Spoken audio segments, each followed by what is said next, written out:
The opinions and views expressed in the following program are those of the speakers and the host, and do not necessarily reflect those of Yoakley Scott Corporation and your sports network.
And welcome inside a Wednesday episode of Running Point on ysnlive.com. Anthony Hartwig with you, and as always, joined by my good friend on Wednesdays, Scotty Bencher, up to my sidecar.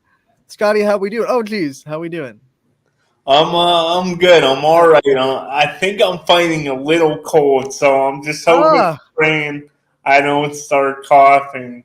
Good But thing you'll fit right in, Scotty. You'll fit right in because you've done a show with me before. You know I can get into a coughing jag really easily. So no worries there.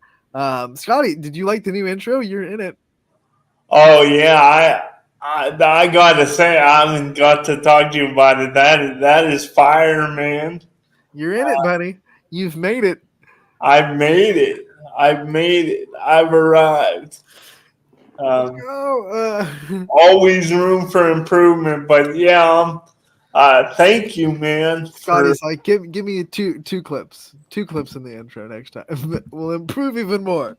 Well, I can work my way up. Yeah, you gotta really work for 2 clips, Scotty. Yeah. You gotta put your nose to the grindstone to get 2 clips in the intro. But thank you very much. That's awesome, man, to get to be a part of the intro. Oh, you're a big part of this show. You're on every week. It would make morbid sense to have you in the intro. Want to thank Matt Maher for putting that together. We thanked him yesterday. We're probably going to thank him the next couple of days until we get used to that intro. But he was able to put that together for us. So, yeah, we have a new season and finally a new intro for Running Point. It's been the same for, I think 4 or 5 years. However long this show's been, we wanted just a little bit of a refresher. Although the old intro was really good, and we got a new one. We got a new intro to the show. So great to have you aboard, Scotty. One of the things we want to talk about today, the Canfield Invitational yesterday at Mill Creek Park, a big part of the golf season at Mill Creek. We know that a bunch of schools use that golf course as their home, but the Canfield Invitational, something that a lot of people really look forward to, boys and girls both in action against a lot of really good teams across the region. The girls on their side finished 3rd out of 12 teams. It was Dublin Jerome that got the win on the girls' side of the Canfield Invitational. They had a final score of 291. Canfield with a score of 324. For Canfield, they were led by Aubrey Philibin. She had 77. And then Alexandra Conley had a 79. Mia Coho had a 82. And Mia Tizone had an 87. Rounding out that scoring was Natalie Sawicki with a 90. Canfield also brought their varsity red team. I believe that's how they break it up. It's their B varsity team. They have finished with a 391 overall. And let's see, it was Lauren Sam that led them with a 91. Lainey Klee had a 94. Grace Carrier had a 101. And then Chloe Leskovac and Cadence, I think, Cadence they both had a 105. So, That's that. On the boys' side, the Canfield boys won the tournament. They finished with a final team score of 302. They also had the winner of the individual scores as Mick Ambrose won it with a 72 for Canfield. Nathan Miller had a 74. You had Topher Dumbretta with a 77. Drew Chaplow and Mason McClure had a 79. Howland was there. They had a team score of 338. They had um, Bodie Biggin with a 81 to lead them. Deacon Mack had a 83. Jesse George an 86. Anthony Palumbo had an 88, and Jake Lynn had a 92. Canfield's B varsity team on the boys' side, were led by Logan Patelis with an 84. Chad Volivar and Michael Mazak had a 86. Let's see. Carson Alvarez had an 87, and then Braceland had a 113 to round out the scores for that. But a big tournament. Canfield boys win overall, and the Canfield girls finished third out of 12 teams. Dublin Jerome got the win on the girls' side, by the way, for the Canfield Invitational. Scotty, we're gonna have Brian on soon.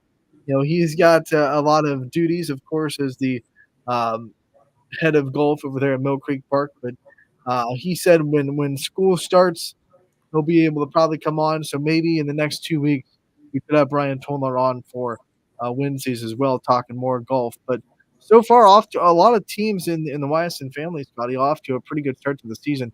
Middle Ridge girls are on a 4-match winning streak. They're back in action tonight. Canfield girls and boys have both been doing really well. We've been getting recaps for that. West Branch boys, they had a big win last week.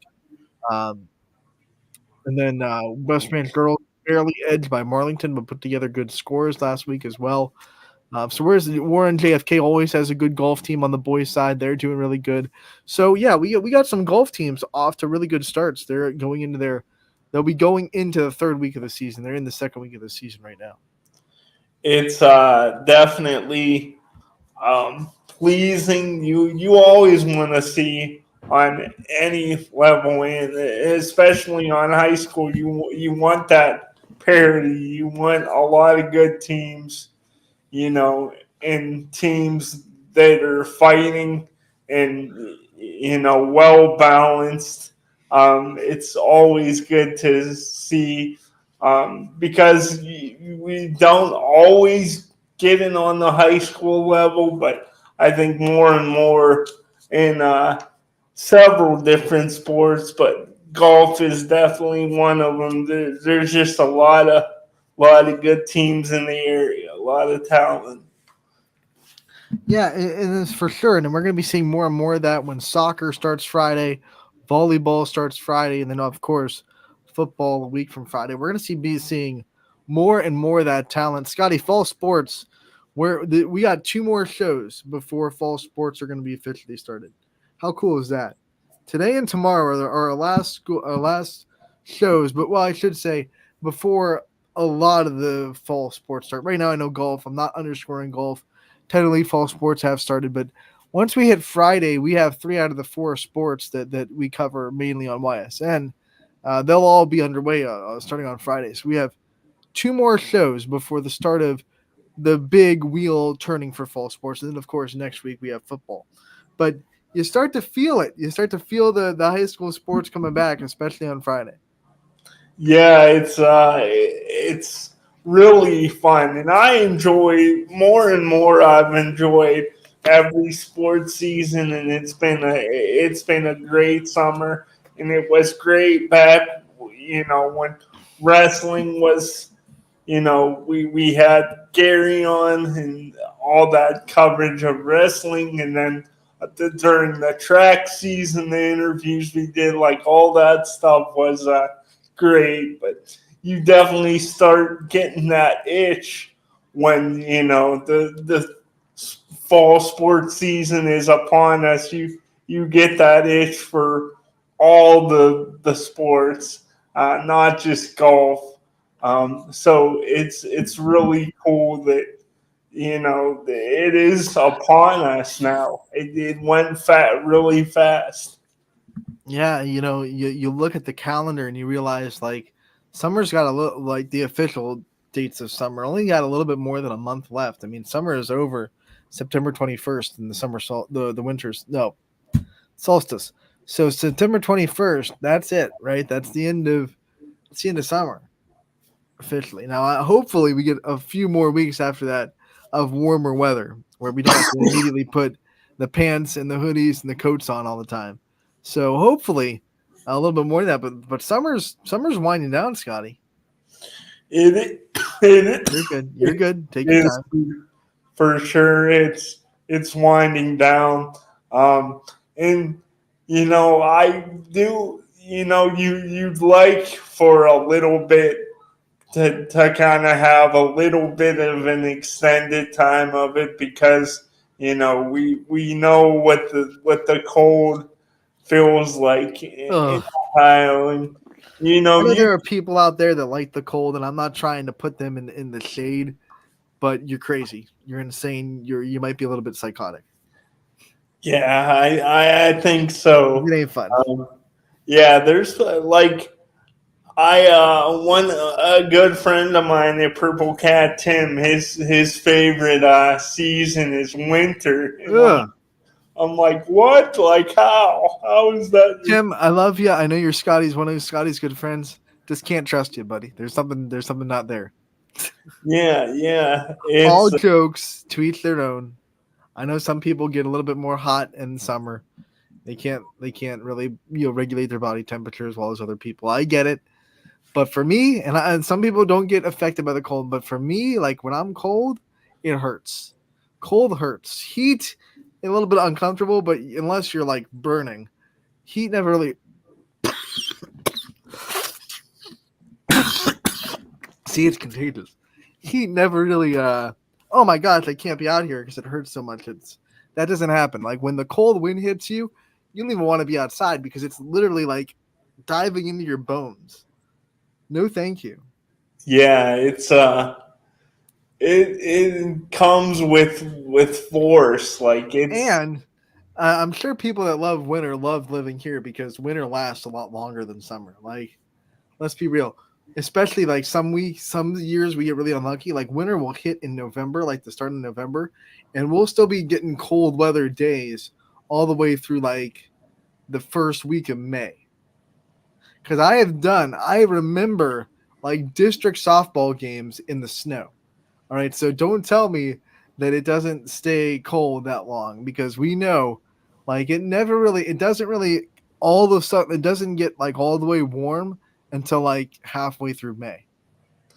I'm sure like after the fact, you're like, yeah, like no, I got a story to tell. I got to do No. softball in the What? snow, but No, in the moment when it's happening, you're probably like, no, no thank story to you, tell. There's no positives. It's all negative. It's just all negative. you should like With softball should not be a sport where I have to put a jacket and a stocking cap on to do the game. And for the first half of softball, usually every year, that's what it is. You're putting on, your layers because you go out there and it's still like 43 degrees and you're like, "Oh my gosh, it's like April. What are we doing?" But that's just the reality. Like April's a colder month. It's not warm yet in April. So, you get your winter. You get your winter for like November, December, January, February, March, April, almost a 6-month winter. You can always count on it. So, let us that like the heat like live it up for 3 months, right? We get 3 months of like really legitimate heat, and then you have like 2 months in between that are like there's I guess I should say 3 months in between because that's 12. There are like three of those in between months that you get like September, October, and May that are like could be warm, could be cold. You're hitting, you're missing. So let our summer people have our 3 months. Don't be complaining about the heat for this 3 months, and you can have your 6 months of winter.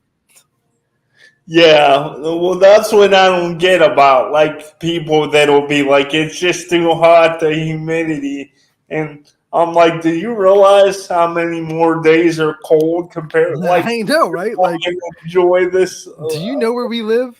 Yeah, yeah. It's And like, then come what's on, I don't get it. what's crazy is because how our bodies work. We'll be in like 50-degree weather soon, and we're gonna be like, oh my gosh. But then when 50s hit after like February, we're like, this is so warm. Put on a t-shirt and shorts, honey. We're going to the beach. It's Yeah, heat great. wave. Heat wave. Like those little rats in the Muppet Christmas Carol. Heat Yeah, wave. This is our island in the sun. Oi oi. Oh my gosh, we have gone so far off the rails, Scotty. So far off the totally, rails. totally off the rails. Let's draw it back. What do you bring? What are some topics you have? Please tell me you have some topics. Oh yeah, I do. I come to save the day. Save it. Come on, put on that cape. Get us back on track. And also get a little dangerous here. Yes, Darkwing. Let's go. Yeah. So I guess first off, I was thinking about this today. I thought it was pretty good for to talk about on this show. Um, I want to get in a little bit,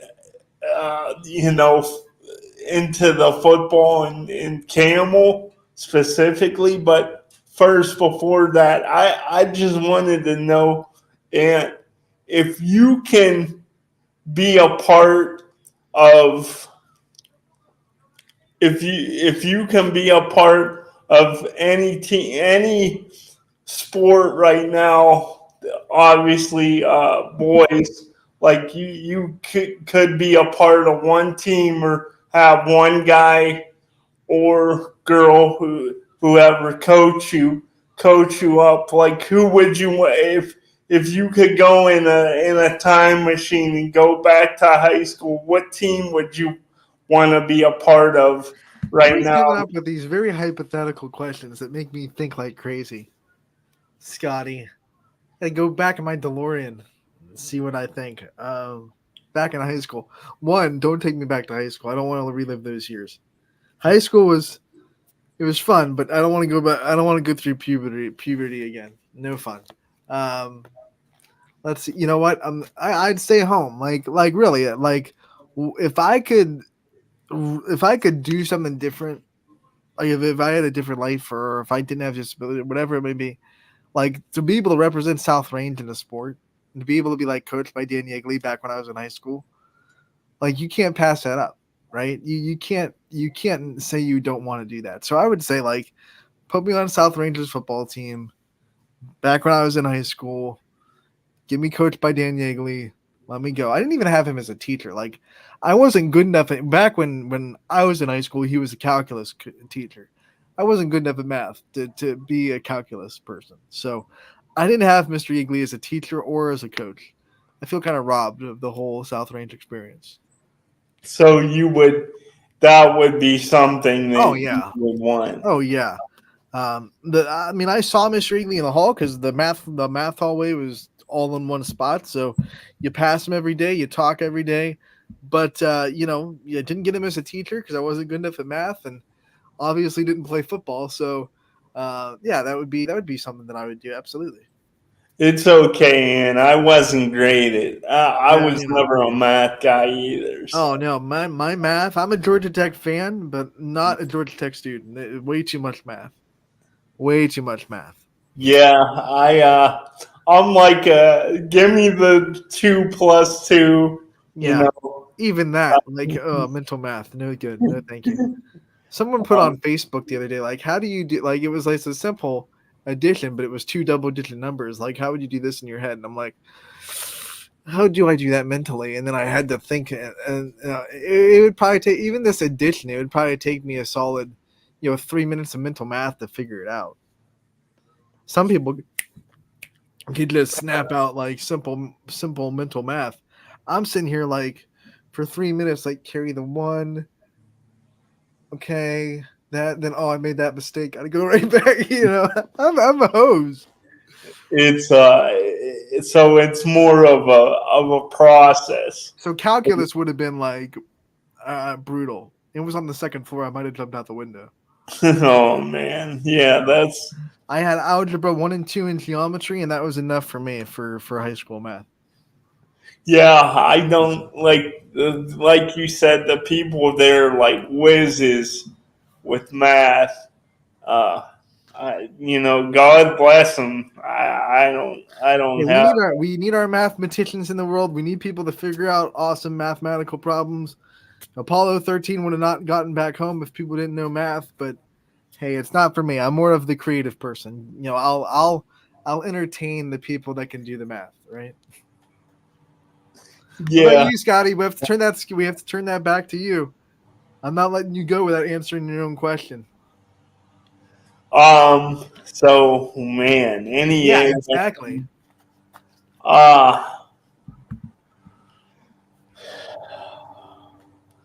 this is I would probably say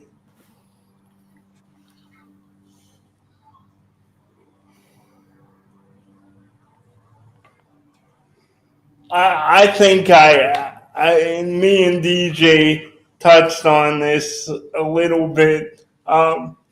Just because the more I see him, the more um, I can feel that passion and enthusiasm that he has.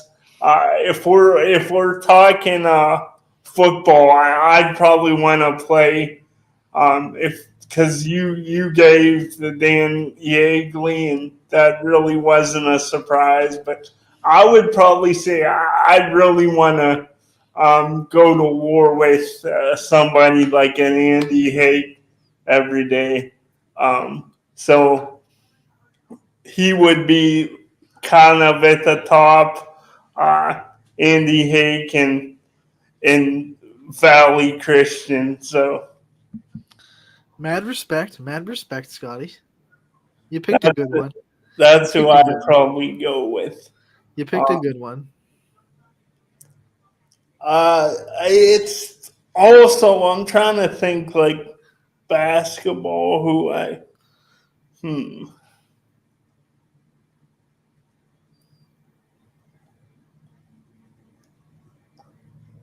I don't know. It's tough. Another football one. I've always been a Bob Spate fan. I know. So You say his name every show.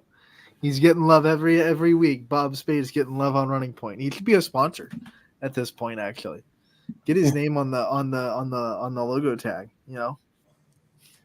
yeah. Let's get him as a sponsor. He's getting name dropped. Coach Spade, we love you, buddy. Come be a sponsor. Running Point. Running Scotty's segments brought to you by Bob Spade.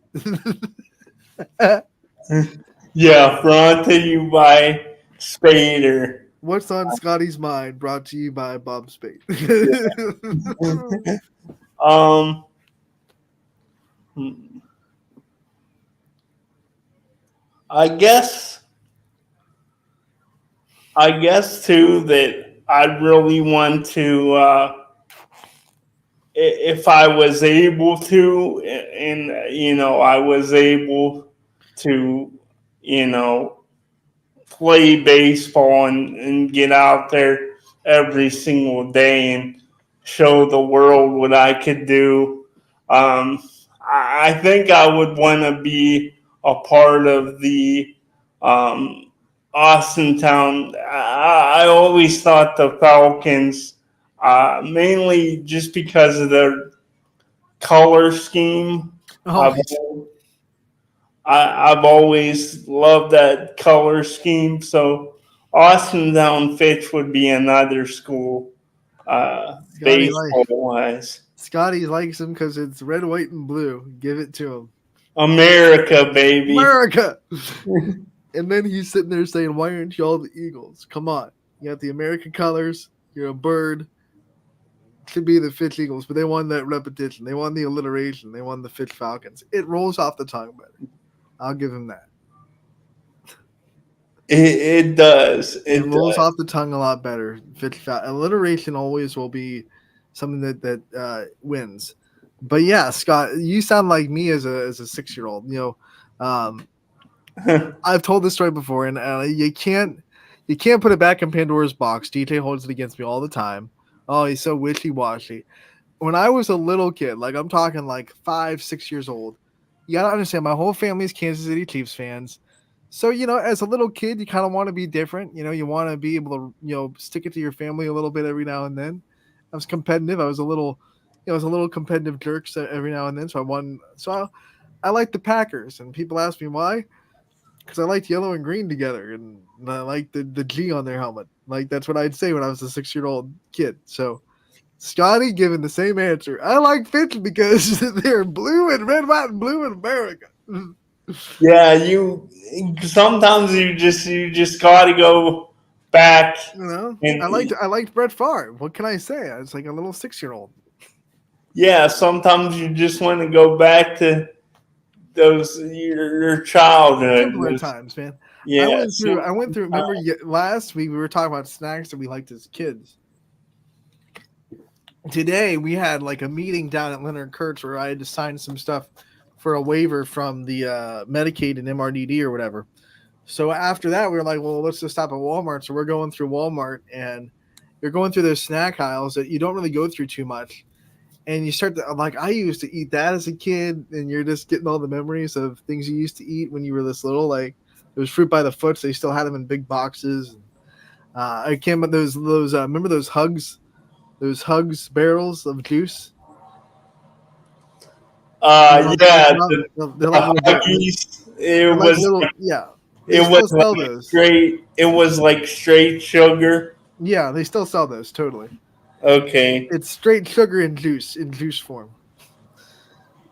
Still totally still sell those. And even though you were supposed to just poke a straw through the foil to avoid spilling stuff, I ripped the foil off and I drank it out of the barrel. Of course I did.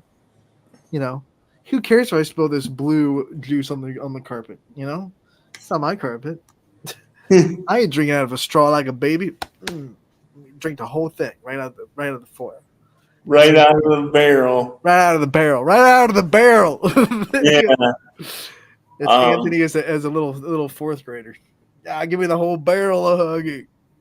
Yeah. So what else did you have? Like Lunchables? Lunchables, yes, that was the pizza. Lunchables pizza was where you go. I didn't care. Well, when you had the Lunchable sandwiches, I would eat it like I'm a freak. I would eat it separately. Like I'd eat the meat and then I eat the cheese and I eat the crab. I didn't like to put it all together. Oh, so you would eat one thing at a time. Yeah, like I like the cheese and I like the meat and I like the crackers, but I don't want a sandwich. I used to do that as I a don't want a kid. whole sandwich. Like I crackers plus meat plus cheese all together, not for me. I used to do that as a kid a lot too. And then there were these things. I don't remember what they were called, but now that you got me thinking, like they were like you had like they were sticks, but they were like it's almost like a big cracker stick, like animal crackers, like but it was just a long stick. And you would take it, you could like dip it almost like you were dipping into like ranch or something, but it was just like it was icing. It was like, was it that cheese? No, it was icing. It was straight sugar. This was a Okay. snack. This was not healthy. No health, right? Okay. This was they probably made them in cheese. It was probably the same concept, but it was like a big cracker stick. Like if you bit into it without anything on it, it would just taste like you eating an animal cracker, and then you just dipped it into like a little saucer of nothing. This icing, like right, nothing healthy. But those were good. I wasn't a yogurt fan, but I saw the Trix yogurt in the aisle, and I remember the Trix yogurt commercials. Yeah, I remember those. The two like the yogurt was like banana / strawberry, but there were two flavors swirled together in yogurt. And then remember Gogurt? Gogurt, yeah, tubes of yogurt. yeah. Do you remember Flintstone vitamins? Oh, Flintstone everything, man. Flintstone's vitamins, gummy snacks. It's all there. So This, good. this So episode of Running Point brought to you by nostalgia. Um, yeah. Scotty, let's get back. Let's rewind But it again. We're going yeah, off the trails. was gonna Going say off the trails. I was Let's, gonna say we're really my going brain is off. scattered today. Um, Let's get back to sports. What do you got? but I was just saying I wanted to add another one. The question you had asked me before, his name, I kept thinking of him, and he'd definitely be someone I want to play for, and that's Josh Upshire. Uh, Oh yeah. I definitely want to play for him in that LeBray program. So he would Badger, be Badger, Badger, Badger. that. I meant Badger. Badger Josh. He did not I'm get a new sorry. job. Whoa, whoa, whoa, whoa, whoa. Time out. Josh Upshire did not I get a new meant job at LeBray. Badger. I don't know why. I always do that. Same Like, color scheme. It's all right? Yeah. I always do that. Scotty's had a Um, color scheme mind. yeah. Um, but I definitely want to play for Badger. They'd be another one You that I better would. be tall. You better be tall because that's all they get down there in Badger are tall kids. I guess I'm not that. I'm like about 5'9", so I don't know. I might You gotta not. grow a little bit, Scotty. Yeah, I would have to grow. You just put some weights on your legs as you sleep. You'll grow a couple of inches. Dangle some Yeah, weights off your bed when you sleep. you mean put the? Yeah. Are you? Did you ever have the weights? Did you sleep with weights ever? Like have them on your ankles and stuff? Legitimately, no. That's just like oh, you can stretch your legs by throwing weights over the bed. I never actually did it.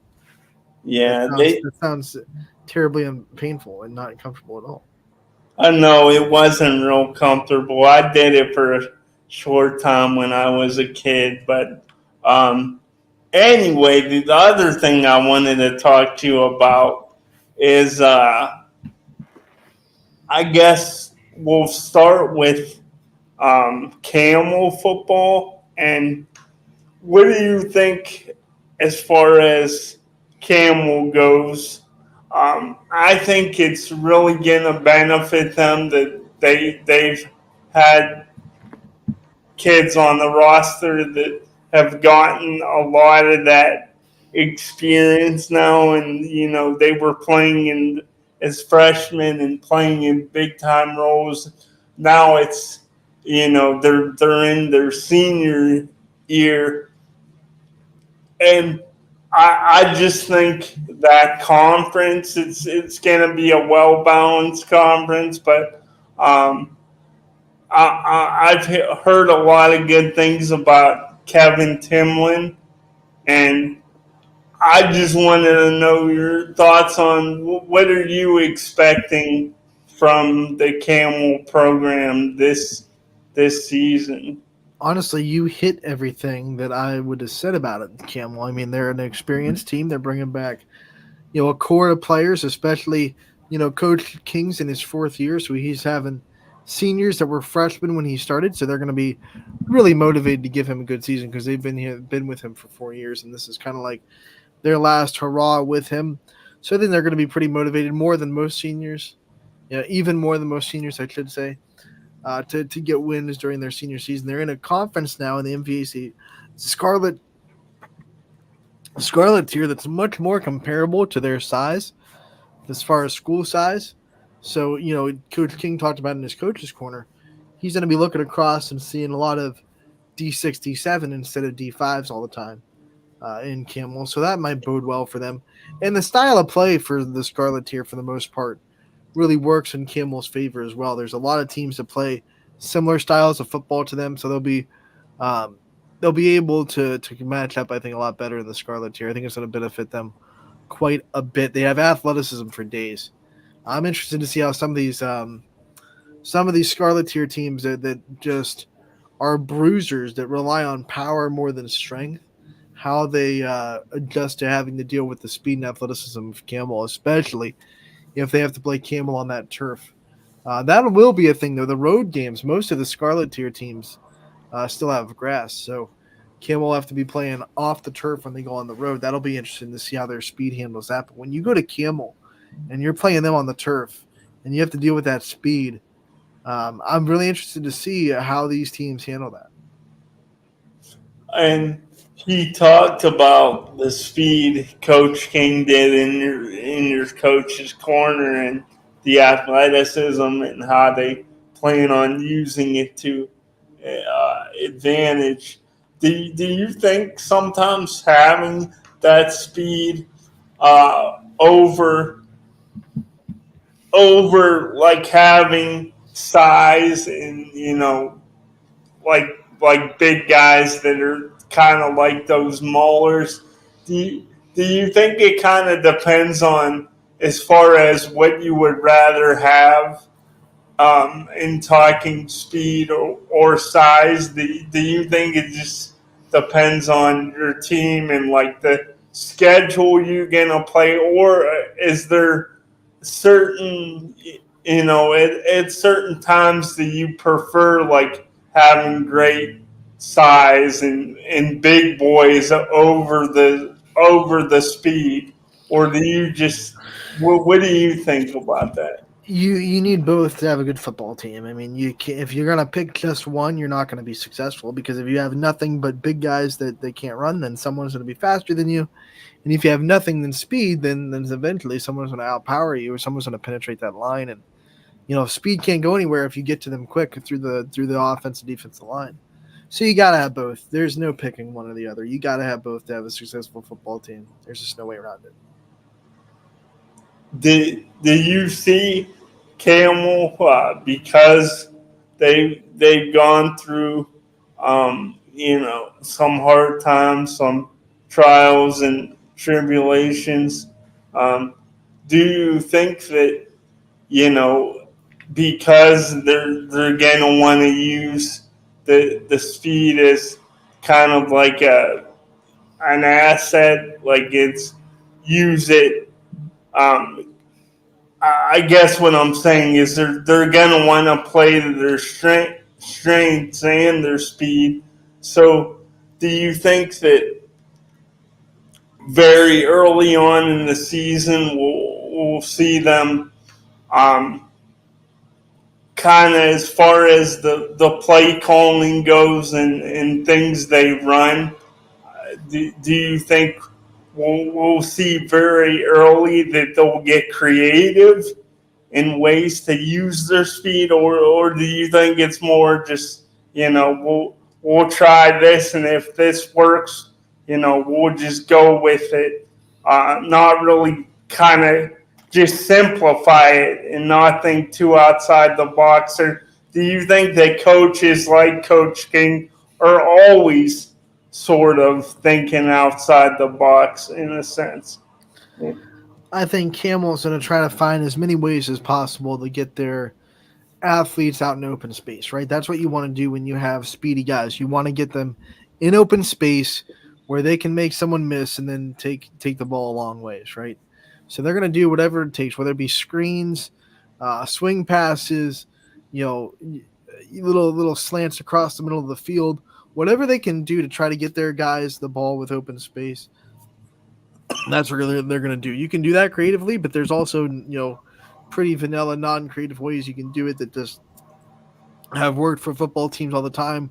Will continue to work for football teams all the time. So I don't think they have to be like super creative to get their guys the ball with open field, but they definitely can throw some stuff out there that'll be like, hey, if you're defending all these things well, then we're going to throw some things that will just make sure our athletes get the ball, because that's what they have to do. They have to get these playmakers to football, and they have to make sure they get them the football without people around them. You have to have space to run, or you're not going to be able to do anything no matter how fast you are. So getting these kids open field is going to be the biggest thing. That's where their power comes into play. They have to be able to block well one-on-one to get those screens to work, to get those wide receiver screens to work. So they have a lot of speed, but they also have to have some power and strength in that team. And that's going to be tested trying to get these guys into open space. Um, And I also was wondering, like, do you think, as far as you talked about the speed and how they want to utilize it, do you think a lot of defenses, maybe they, when they go up against Camel, uh, for instance, like say they say, okay, we're gonna put a spy on this guy or a spy on that guy, or do you think defenses, like, they start the season, you're out there on the field, you're just waiting to see with maybe, you work on things in practice and then you show it in the game. But do you think early on it's more of a let's just run,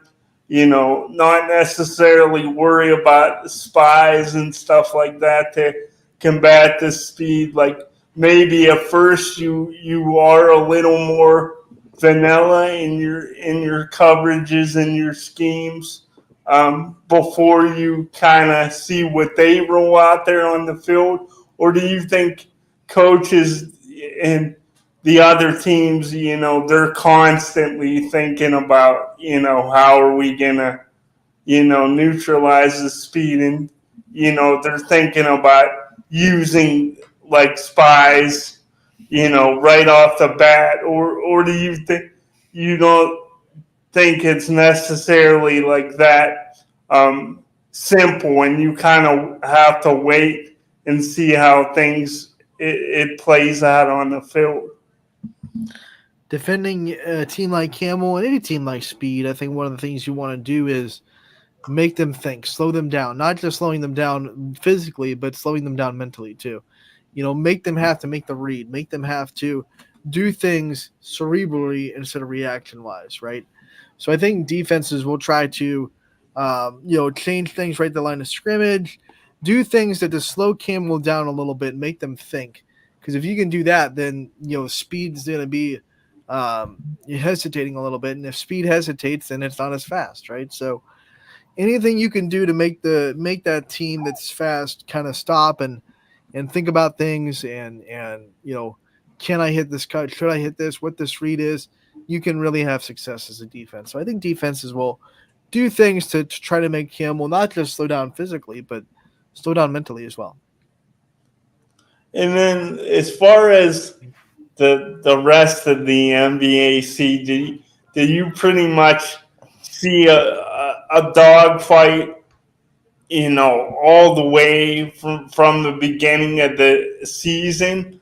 Do you see it as kind of like almost like it's going to be a war of attrition, who's healthy and, playing well at the right time? Or do you think there's some, like, clear-cut, obvious favorites? Hold that thought. We will talk about the MVAC Scarlet Tier and maybe our thoughts on it when we come back from this commercial break. 21 News delivers the news as it happens, using the latest technology from where it happens. Live here outside the Mahoney County. On air, online, Wednesday afternoon weather update. Very dangerous. and on the 21 News social media platforms. I'm on the road right now. 21 News, the Valley's only locally owned source for trusted news since 1953. Craftsmanship to us is 60 years of pride and dedication. Passed down from generation to generation. The hardwood floors that your kids take their first steps on. The solid wood doors you quietly close at night. The things we create day in and day out are the products that end up turning your house into a home. At Baird Brothers Fine Hardwoods, uncompromising quality and craftsmanship built our business. And it will keep us moving forward for generations to come. Going the extra mile at Greenwood Chevrolet means we want to take care of the community that takes care of us too. And we have to work together always. And that's how you stay in business for 40 years. You know, I love being a helper because when I help somebody, it makes me feel good.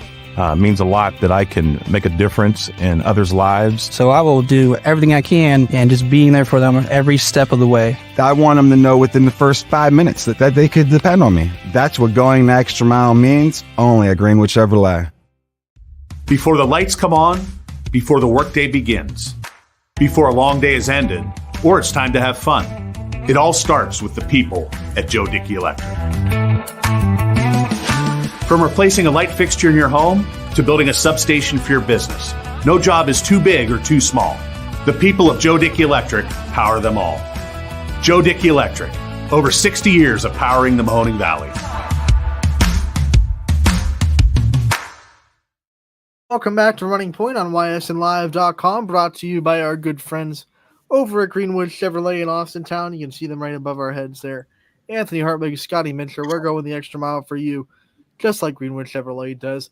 Before the commercial break, Scotty asked about the MVAC Scarlet Deer, which is a new look this year with Campbell entering the fray. And you wonder what it's going to look like for football. And, you got the big hitters.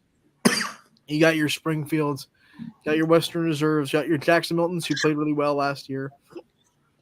Middle Ridge, of course. McDonald looking to come back. Campbell in the fold now. So you wonder how it's going to go, Scotty. And I don't see out of that list, I don't see like a clear cut. This is going to be the team favorite. I don't want to forget about Lowville as well, by the way. I don't see one team that's like, oh my gosh, they're just head and shoulders above the others ones. Springfield is always going to be kind of in that conversation because they're Springfield. They do what they do. I think Western Reserve trying to get back in that consistent conversation with a couple of solid years in a row. Jackson Milton, if they can stay consistent. Lowville's got some questions to answer. Your alma mater lost quite a bit of a good senior class. I know you know that. McDonald can really grind out games, so you never keep them out of the conversation. But I'm interested. I don't see a clear-cut favorite. Do you? No, I think it's gonna be quite a fight. As you said, you got your teams that have been there and are consistent, like a Springfield.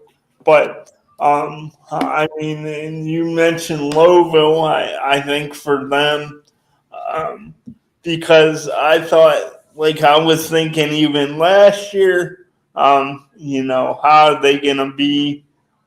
They lost quite a bit, and they really it was pleasantly. I thought they exceeded anyone's expectations, but can they do it again with so much they lost? Is it a thing where there's kind of a culture built there now, and they just plug in guys that I had a chance to play as underclassmen or maybe learn from some seniors, and now they just plug them in, and you don't really miss a beat. But McDonald's, you can never, they're never anything to take lightly.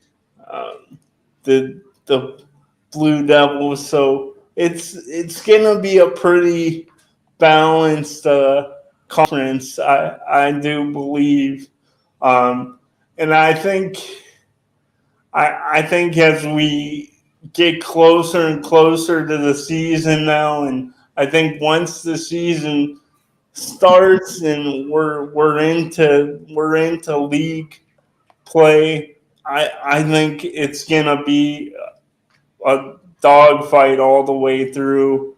It might go down to the very end of the season until some a team comes out and they really assert themselves as the top dog in the MVAC.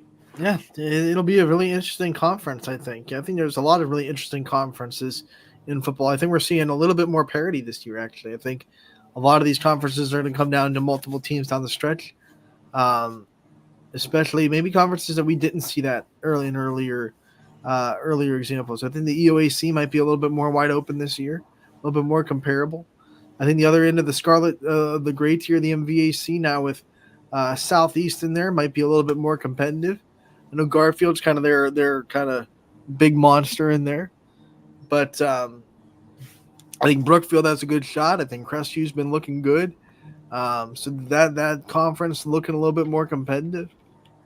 The NE8, there's always that team that pops up every year. There's always kind of a new team every season of who's going to be that team that becomes the most important game for South Range, right? Poland 1 year, Gerard, Hubbard.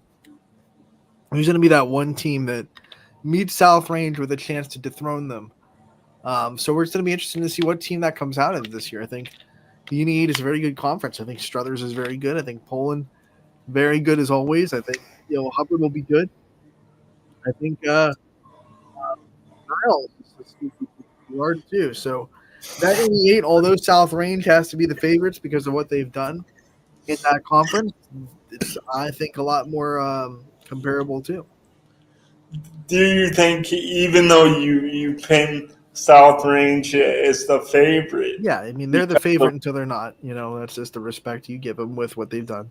But do you think maybe that the room for error is maybe, slimmer than it's been in the past? Or do you think that, South Range, they've been so good, so consistent that they still have quite a bit of room for error? It's hard. It's hard to say that because I haven't seen them on the field yet this year. But if you just got to go by years past, and it's just been like, when those games come up that it's like, okay, it's this game, this is the game for South Range, it seems like their dials turned up to 11, right? Where they are just, they're not going to, they refuse to lose. Even when Poland kind of pushed them a little bit last year. I mean, I think South Range had like 2 or 3 turnovers in that game. It didn't matter. South Range still won by 2 scores. So I think there's a lot that just happens in those kind of games that tell me that they're still the favorites. But I do think the window's getting closer, if that makes sense. I think the gap that was there between them and maybe 2 or 3 other teams is getting closer. I think it used to be South Range and then one other team, and then everyone else was just kind of fighting for third place. I think it'll be more of a big fight for that upper tier of the NE8, and maybe a couple of teams can have a good shot at South Range instead of just one. And you talked about how they kind of turn the dial up when they do have that big matchup. And I could remember, I think it was 2 years ago, like even in a game, and they turned it over quite a bit. I want to say they maybe had 4 or 5 turnovers against Struthers, and they still pulled that game out, and that was a game that they probably feel like could have easily lost, and we gave them up, but they still found a way to win that game, even though Struthers was getting them to turn the ball over. That's a good game to bring up right there, Scotty. I mean, I remember, but the thing was that wasn't like the big highlighted game of the year. Everyone wasn't expecting Struthers to be that team to make that run. But then all of a sudden you go into that year and you go to that Gerard game where they're both undefeated. South Range cranks it up to 11 and they win easily. And then, the year before that, it was Hubbard with TC Caffey, supposed to be this big matchup. And then South Range just cranks it up to another level. So we've seen that happen several seasons in a row. So we just it's one of those things until it doesn't happen, you kind of just are okay, it's got to be expected. Yeah, and I mean, it really goes back. Like, I can remember, when I was still in high school, and like it was around like my freshman or sophomore year, like 05, when and I remember they played my Rockets the last game of the season, and Louisville had to win to have any shot at the playoffs. And that's a tough one because that was the year South Range, the first time in this program history, went to the state tournament. So that would have been a tough thing to have to beat that team to go to the playoffs. Yeah, they just rolled over the Rockets. Probably did not go your way. No, it, That was, it didn't go our way at all. But that was really the first moment where I'm like, this South Range, like they're for real, because I really didn't know much about South Range at that point, and then after that game, I'm like, okay, like they really right. showed me something here. Yeah, that was the year they went. Mercy. I could be wrong. I'm not like the South Range historian I used to be, but I think they went to state and they lost to Bedford Chanel, if I'm not mistaken. They went to the state semis. I know they went to the state semis. I just can't remember exactly what team they lost to. Definitely went to the state semifinals that year. Bedford Chanel might have been a team they lost to a couple of years before. I'm actually backtracking now. I'm pretty sure it was not Bedford Chanel they lost to in the playoffs that year. It was someone else. But they went all the way to the state semifinals that year for the first time. And what was sad about that year is when they went to state, in 17, a lot of people forgot about that year. And there were a lot of outlets out there, not us, a lot of other outlets that were like, this is South Range's first trip to state. And I was like, no, it's not. They went in 2005. Yeah, I remember that. I remember that game specifically. I'm like, this is they have something here. Yeah, that was the ITCL days back in 2005. Yeah. So I'm showing my age with that. I was let's see, 14 probably. That was probably like 5th, 6th grade, 7th grade. Yeah, that it was probably. It would have been the 05-06 school year, so probably 7th grade. Okay, yeah, because you're only. I do have a few years on you. I'm younger than you, but only by a little bit. Yeah, by a little bit. Smidge, scope, Yeah, it doesn't. You're I don't know, the way you push your chair around though, and I'm a lazy bum in a power chair, and I'm like, Anthony, look at him. He's youthful. He's strong. I love it. And I'm like, I'm just a lazy bum now. I'm just a lazy bum. No, Scotty, you work hard, buddy. Yeah, I try, and once again, my apologies to Josh Upside. Who did not get a new job at LeBray. Yeah, because I was thinking of the color scheme. So he was in a color scheme state of mind. I hope you can both give me a grace, but he said it in the comments. Damn you, Scotty. Yeah. That probably destroyed any destroyed it. Any chance of it's gone now. Not being coached by him now. Pick another one. That's okay though. Man. But thank you, Anthony, for as always letting me be a big part of the show, and that is a absolutely awesome intro, man. Let's go. I'm loving Matt Marr for the intro. We'll see it again tomorrow, 1 to 2. We'll be back here. We have a couple of live guests. You'll have to stay tuned to our social media to see who we're bringing on tomorrow. A couple more fall sports previews, I can tell you that. And we'll be back on the show, 1 to 2. Have a good night, everybody. Thank you so much for tuning in. Running Point, always brought to you by